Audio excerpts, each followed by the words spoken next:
میخواستم خواهش کنم که شما ورزشکاری؟ اون آقای نصیری از قهرمان دنیا، محمد نصیری.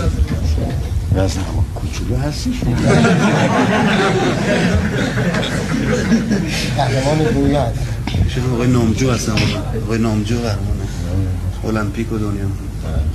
انشاءالله خدا همتون رو حفظ کنه. من این نجف خدمتتون رسیده بودم توی مسجد ترکا که صحبت می‌فرمودید تا یک کوچه و تا سر کوچه که تشریف بیارید منزل خدمت شما بودم.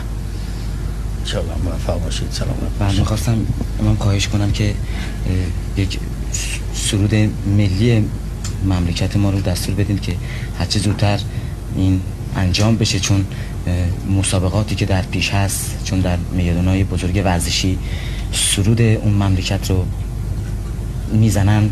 میخواستم خواهش کنم چون مسابقات نزدیک هست.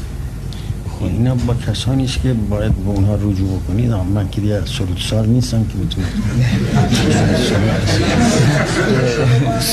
سرود ملی مملکت قربان قهرمانش شروع باید بکنیم. اگرچه قربان این سرودی که ما در میادین بزرگ همیشه زده میشد یا سرودی که همه وقت میزدن در دوره طاغوت، این سرود والش یکی از شهرهای انگلستان بود، کپی کردن برای ما سرود ملی ما شد.